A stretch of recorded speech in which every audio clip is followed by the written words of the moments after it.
నమస్తే. ఇన్నాళ్ళు నన్ను సపోర్ట్ చేస్తూ, ఎంకరేజ్ చేస్తూ మీ ప్రేమని నాకు అందిస్తున్న ప్రతి ఒక్కరికి కృతజ్ఞతలు.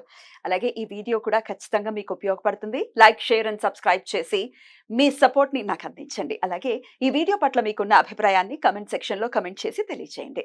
ఇప్పుడు వీడియోని చూద్దాం. నమస్తే. Welcome to our channel. నేను పద్మిని. ముందుగా ప్రేక్షకులకి శ్రీ క్రోధినామ సంవత్సర ఉగాది శుభాకాంక్షలు. ఉగాది అంటే ఖచ్చితంగా మనం మన రాశి ఎలా ఉంది అనేది ఖచ్చితంగా తెలుసుకునేటటువంటి ప్రయత్నం చేస్తాము. ఈ ఉగాది నుంచి వచ్చే ఉగాది వరకు ఎలా ఉంది అసలు గ్రహ సంచారము, ఎలాంటి గ్రహాలు ఎలాంటి ఫలితాలను ఇవ్వబోతున్నాయి అనేది మనకు తెలియజేయడానికి మనతో పాటు సిద్ధంగా ఉన్నారు వేదిక్ ఆస్ట్రాలజర్ అవినాష్ దాస్ గారు. మాట్లాడదాం. అవినాష్ గారు నమస్తే అండి. నమస్తే. ఓం నమ శివాయ. ఓం నమో వెంకటేశాయ. ప్రేక్షకులందరికీ ఉగాది శుభాకాంక్షలు. థ్యాంక్ యూ అండి. మీకు కూడా ఉగాది శుభాకాంక్షలు. సో క్రోధినామ సంవత్సరం మొదలవుతోంది కాబట్టి అసలు గ్రహ సంచారం ఎలా ఉందో ఒకసారి తెలియచేయండి. ఏ గ్రహం చేత ఈ సంవత్సరం మొత్తం కూడా మనము పాలించబడుతున్నాము, ఇవన్నీ ఈ డీటెయిల్స్ అన్ని ఒక్కసారి.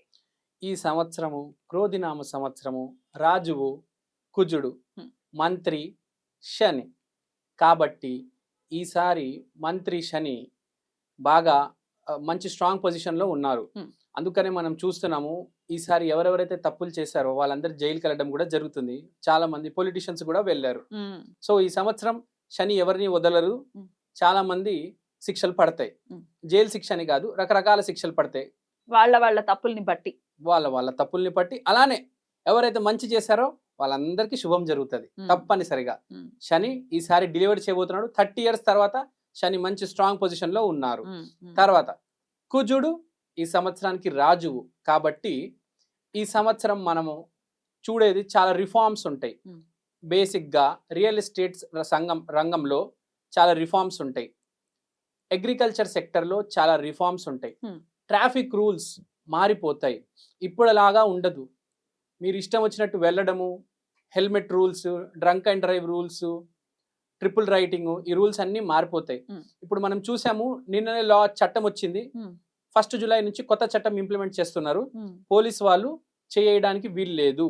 వేస్తే కొత్త కేసులు పోలీసులు నార్మల్ సిటిజన్ మీద చేయడానికి 3rd degree యూజ్ చేయడానికి వీలు లేదు. యూజ్ చేస్తే దానికి స్పెషల్ చట్టాలు ఉన్నాయి. కొత్త రూల్స్ అన్ని, కుజుడికి సంబంధించిన రూల్స్ అన్ని. పోలీస్ రంగం మంచిగా నీట్ గా తయారవుతుంది. క్లీన్. మోదీ గారు ఈ రూల్స్ అన్ని తీసుకురాబోతున్నారు. మనం రియల్ ఎస్టేట్ కూడా చూసుకుంటే ఫ్లాట్ బుక్ అయిన తర్వాత, అడ్వాన్స్ ఇచ్చిన తర్వాత చేతికి ఫ్లాట్ అందడం లేదు.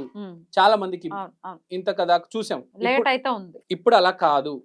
ఇప్పుడు అందరికి చేతికి అందేలా మోడీ గారు ల్యాండ్ రెగ్యులేషన్, ఫ్లాట్ రెగ్యులేషన్ అన్ని మారుస్తున్నారు. కుజుడు కాబట్టి మోడీ గారు చేత చేయిస్తున్నారు. పోలీస్ డిపార్ట్మెంట్ కావచ్చు, రియల్ ఎస్టేట్ కావచ్చు, అగ్రికల్చర్ కూడా ఎంఎస్పి రేటు మనం చూసాము. ఫార్మర్స్ ఎంత గొడవ చేశారు. ఈ అన్నిటికీ solution MSP rate government decide చేస్తుంది. ఫార్మర్స్ బాగుండాలి, మనం బాగుండాలి, ఈ దళార వ్యవస్థ అనేది తగ్గిపోవాలి. సో అన్ని మనం చూస్తే ఈ అగ్రికల్చరు చాలా రేట్లు మారుతాయి. పప్పు దినుసులు, కూరగాయలు మొత్తం ప్రతి రేటు మారిపోతుంది. ఇప్పుడు మెల్లిగా స్టార్ట్ అవుతుంది. 27, 28 కల్లా కొద్దిగా ఈ ఫుడ్ ప్రైజెస్ అనేది పెరగడం జరుగుతుంది. ఈ సంవత్సరం మెల్లిగా మొదలవుతుంది. ప్రైజెస్ అనేవి కొంచెం ఇంక్రీజ్ అవుతాయి. అయితే దేశ కాలమాన పరిస్థితుల గురించి మాట్లాడుకుంటే ఎలక్షన్స్ రాబోతున్నాయి. ఇటు ఆంధ్రాలో వస్తున్నాయి, తెలంగాణలో ఎంపీ ఎలక్షన్స్ ఉన్నాయి, అలాగే సెంట్రల్ ఎలక్షన్స్ కూడా రాబోతున్నాయి. ఎట్లాంటి ప్రభావం చూపించబోతుంది క్రోధినామ సంవత్సరం? క్రోధినామ సంవత్సరం కాబట్టి ఎలక్షన్ చాలా వేడిగా జరుగుతుంది. మనం చూసుకుంటే కుజుడు ఈసారి రాజు కాబట్టి సనాతన ధర్మం పరిపాలిస్తుంది. అంటే సింపుల్ గా సెంటర్ లో మోడీ గారు విన్ అవుతారు. మళ్ళీ మోదీ గారు వస్తారు. 100% గ్యారంటీ. ఇక్కడ మన ఆంధ్రాలో నేను చెప్పకూడదు. ఇప్పుడు డైరెక్ట్ గా చెప్పకూడదు. అంటే నేను సెంట్రల్ చెప్పినప్పుడు ఆంధ్రాలో ఎందుకు చెప్పకూడదు? ఆంధ్రాలో చెప్పకూడదు. ఇప్పుడు నేను చెప్తాను, ఒక విషయం చెప్తానండి. పరిస్థితి బట్టి ఉంటది. ఇప్పుడు మోడీ గారికి ఎదురు రాహుల్ గాంధీ గారు ఉన్నారు. అతను పెద్ద, అతని జాతకంలో బలం లేదు. మీరు ఆస్ట్రాలజీ ప్రకారం చెప్పట్లేదు, మనుషుల ప్రకారం చెప్తున్నారా లేకపోతే ఆస్ట్రాలజీ ప్రకారం చెప్తున్నాను. ఆస్ట్రాలజీ ప్రకారమే చెప్పండి. మరి ఇప్పుడు నరేంద్ర మోడీ గారిది అనురాధ నక్షత్రం. అనురాధ నక్షత్రం అంటే స్టార్ ఆఫ్ సక్సెస్. అతని ఎదురుగా రాహుల్ గాంధీ గారు ఉన్నారు. అతని జాతకం చాలా వీక్, అతను నుంచో లేరు. కానీ ఆంధ్రప్రదేశ్ లో పరిస్థితి ఎలా ఉందంటే జగన్ గారి పరిస్థితి బాగుంది. వీరే వస్తారు అని నేను చెప్పట్లేదు. ఇప్పుడు ఏదైనా సిచ్యువేషన్ మన జీవితంలో ఎలా డీల్ చేస్తాము అనే దాన్ని బట్టి ఉంటది. ఇప్పుడు మనం తెలంగాణలో చూసుకుంటే అందరూ కేసీఆర్ గారు అని చెప్పారు, కానీ వచ్చింది రేవంత్ రెడ్డి. సో పరిస్థితి బట్టి, కాలమాన పరిస్థితులు బట్టి ఏదైనా నిర్ణయం అనేది జరుగుతుంది. నేనైతే 51% జగన్ గారు అని చెప్తాను, 49% పవన్ కళ్యాణ్ గారు ప్లస్ చంద్రబాబు సరైన దారిలో వెళ్తే వాళ్ళు వస్తారు అని చెప్తాను. సేఫ్ గేమ్ ఆడుతున్నారా? సేఫ్ గేమ్ ఆడట్లేదండి. రైట్. ఎనీవేస్ రాజకీయాల గురించి మాట్లాడుకున్నాం. ల్యాండ్స్ అయితే ఖచ్చితంగా రెగ్యులేషన్స్ జరుగుతూ ఉంటాయి. అటు అగ్రికల్చర్ కావచ్చు, లేకపోతే ఇటు రియల్ ఎస్టేట్ కావచ్చు అని చెప్పి ఉన్నారు. ఇక ఇప్పుడు రాశి వైజ్ గురించి ఒక్కసారి మనం మాట్లాడుకుంటే అవును. కామన్ ఆడియన్స్ కి డెఫినెట్ గా వాళ్ళ రాశులు ఎలా ఉన్నాయి అనేది ఖచ్చితంగా తెలుసుకోవాలని అనుకుంటారు. కాబట్టి ఇప్పుడు రాశి వైజ్ మాట్లాడుకుందాము. మరి మొదలు పెడదామా? మొదలెడదాం. మరి మీన రాశి వారికి క్రోధినామ సంవత్సరం ఎలా ఉండబోతుంది అవినాష్ గారు?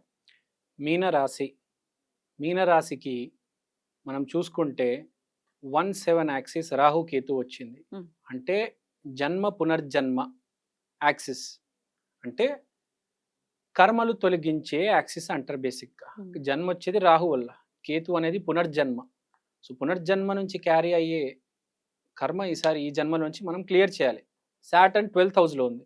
అవును. 12th హౌస్ మోక్షం, సాటర్న్ ప్రాబ్లమ్స్ క్లియర్ అయిపోతాయి. సాటర్న్ అంటే కోర్ట్ కేస్, 12th హౌస్ అంటే కోర్ట్ కేసు కావచ్చు. ఏమైనా హాస్పిటల్లో మీకు కంటిన్యూస్ ప్రాబ్లమ్స్ నడుస్తున్నాయి, హెల్త్ ప్రాబ్లమ్స్ నడుస్తున్నాయి, అవన్నీ క్లియర్ అయిపోతాయి సాటర్న్ వల్ల. So Saturn will help you. అంటే శని గ్రహం ఈసారి కోర్ట్ కేసు కావచ్చు, మీకు ఏదైనా హాస్పిటల్లో ఏదైనా ప్రాబ్లం కావచ్చు, క్లియర్ అవుతాయి. మైండ్ కూడా కొంచెం క్లియర్ అవుతుంది. 12th house is finally our mind. Tensions ప్రాబ్లమ్సే కదా, సపోర్ట్ చేసేది అదే. అది సరిగ్గా మనం అనలైజ్ చేయకపోతే ప్రాబ్లం కింద క్రియేట్ అవుతుంది. సో ఈసారి ప్రాబ్లమ్స్ అన్నీ క్లియర్ అయిపోతాయి. నెక్స్ట్ రాహు కేతు యాక్సిస్ చూసుకుంటే, రాహు అనేది కోలార్డ్ ఆఫ్ 11th హౌస్. సో డబ్బు బాగా రాబోతుంది, విపరీతంగా రాబోతుంది. క్యారెక్టర్ కూడా మనిషి మారుతాడు. డబ్బు వస్తే మనిషి మారుతాడు అని అంటారు కదా, ఈసారి వీళ్ళకి జరుగుతుంది.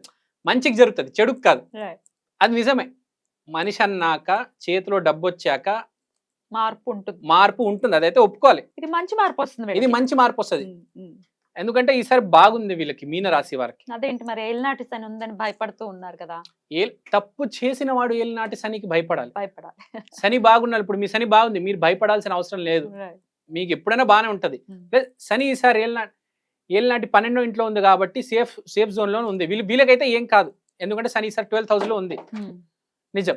సో ఇంకోటి రాహు కేతు యాక్సిస్ పెళ్లికి కూడా చాలా మంచిది. నూతన దంపతులు వధూవరులు ఎవరైతే ఉంటారో పెళ్లి చేసుకోవడానికి చాలా బాగుంటది. జన్మ పునర్జన్మల కనెక్షన్. సో ఈ సంవత్సరం వీళ్ళు పెళ్లి చేసుకుంటే చాలా మంచిది మీనరాశి వాళ్ళు. అంటే వీళ్ళకి పెళ్లి కలిసి వచ్చి ఆర్థికంగా కూడా బాగా కలిసి వస్తుంది. దిస్ ఇండికేట్స్ పెళ్లి చేసుకోవడం వల్ల వీళ్ళు ఆర్థికంగా బాగుంటారు అని. అందుకని చూడండి, మీరు జూపిటర్ కనెక్షన్ ఉంది 9th హౌస్ తో, అండ్ 8th హౌస్ నుంచి 8th హౌస్ జూపిటర్ వచ్చింది. 8వ ఇల్లు నుంచి 8వ ఇల్లు ఈసారి జూపిటర్ వచ్చింది కాబట్టి పెళ్లి చేసుకుంటే ఎంతో కొంత సంపద వస్తుంది. 3rd 9th కనెక్షన్ ఉంది కాబట్టి 9th అదృష్టం కాబట్టి 3rd లో గురువు ఉన్నాడు కాబట్టి అన్లాకింగ్ ఆఫ్ కర్మ. 8 from 8 is అన్లాకింగ్ ఆఫ్ కర్మ. సో మంచి కర్మలు అన్లాక్ అవుతున్నాయి. సో మంచి కర్మలు అన్లాక్ అవుతున్నాయి కాబట్టే పెళ్లి అనేది జరుగుతుంది. పెళ్లిలో నమ్మకం ఎస్టాబ్లిష్ అవుతుంది. పాత ప్రాబ్లమ్స్ అన్ని క్లియర్ అవుతాయి. బేసిక్గా వీళ్ళకి చెప్పాలంటే a transformation which is coming through his wife. So ఒక స్త్రీ వల్ల ఇతనికి ఒక మంచి ట్రాన్స్ఫర్మేషన్ జరుగుతుంది. బిజినెస్ లో గ్రోత్ వస్తుంది. ఒకవేళ ఆడవాళ్ళైతే, ఆడవాళ్ళైనా సేమ్. రాహు కేతు సేమ్. ఇక్కడ జూపిటర్ వీనస్ కాదు కదా, రాహు కేతు. ఆడవాళ్ళు ఒకవేళ భర్త వల్ల వీళ్ళకి ట్రాన్స్ఫర్మేషన్ ఉంటది. నూతన వధూవరులకైతే చాలా మంచిది, పెళ్లి చేసుకున్న వాళ్ళకి కూడా మంచిది. So there will be some change in their life. Important evolution అనేది జరుగుతుంది. మంచి అనేది ముందుకు వస్తుంది. ప్రాబ్లమ్స్ తొలగిపోతాయి. అంటే ఆపోజిట్ పర్సన్ వల్ల, స్త్రీ వల్ల, ఒక పురుషుడు వల్ల ప్రాబ్లమ్స్ దొరుకుతాయి. అతను ముందుకు వచ్చి లైమ్ లైట్ లోకి వచ్చి ఫ్రేమ్ లోకి వచ్చి ప్రాబ్లమ్స్ అన్ని క్లియర్ చేస్తారు. సో మీనరాశి మనం చూసుకుంటే గౌరీదేవి ఆరాధన చెయ్యాలి, ఒకటి చాలా ఇంపార్టెంట్. అండ్ న్యాచురల్ గా మీనరాశి అనేది 12వ ఇంట్లో వస్తుంది కాలపురుష కుండలో కాబట్టి, మోక్షం ఇచ్చేది శివుడు కాబట్టి శివుడు ఆరాధన చేయాలి. శివుడు గౌరీ మీకు తెలిసిందే కదా, కాబట్టి శివ గౌరీ ఆరాధన చేసుకోండి, చాలా మంచిది. ప్రాబ్లమ్స్ అన్ని క్లియర్ అయి ఒక మంచి వైపులో వెళ్తారు. చాలా చాలా బాగుంది ఈసారి మీనరాశి వాళ్ళకి. యూటిలైజ్ చేసుకొని బాగా బిహేవ్ చేయాలి. ఎవరైతే జీవితంలో కొత్త మనిషి రాబోతున్నారో, బేసిక్గా నూతన వధువరులు బాగా బిహేవ్ చేస్తే, మీరు ఎంత బాగా బిహేవ్ చేస్తే మీ ఆపోజిట్ పార్ట్నర్ ఎంత హ్యాపీగా ఉంటే మీకు అంత మంచి. Right. దాన్ని నెగెట్ చేసుకోవద్దు మీరు అంట. Right. పెళ్లి కూడా జాగ్రత్తగా జాతకం చూపించుకొని చేసుకోవండి. అయితే ఎంత పర్సెంటేజ్ అంటే ఏం చెప్తారు? నేను ఒకటే చెప్తానండి, ఈసారి మీ చేతిలో ఉంది, దీన్ని 0 చేస్తారా, 50 చేస్తారా, 100 చేస్తారా, మీ తెలివితేటలు బట్టుంది. This is conditional. ఈసారి మీ చేతిలో ఉంది అంట నేను. మీరు ఎంత చేసుకుంటే అంత. చాలా యూనిక్ రిజల్ట్స్ అయితే మీనరాశికి మాత్రం. అవునండి, మీరు చూసారు కదా, రాహుకేతు యాక్సిస్ 1/7 లో ఉంది. కాబట్టి it is you who has to decide. Yeah. ఎవరికి లేదు, వీళ్ళకుంది. ఇట్ ఈస్ యూ, మీరే డిసైడ్ చేయాలి. మీ చేతుల్లో ఉందంతా ఈ ఇయర్ ని ఎలా మలుచుకోవాలి అనేది. రైట్, ఎనీవేస్ వీళ్ళకి చాలా చాలా హ్యాపీగా చాలా పీస్ఫుల్ గా ఇయర్ వెళ్ళాలని మనస్ఫూర్తిగా కోరుకుంటూ, ద్వాదశ రాశులకి కూడా ఈ క్రోధినామ సంవత్సరం ఎలాంటి రిజల్ట్స్ ఇస్తుందో చాలా విపులంగా మాకు తెలియజేశారు. కృతజ్ఞతలండి. నమస్తే. థ్యాంక్ యూ అండి. Thank you.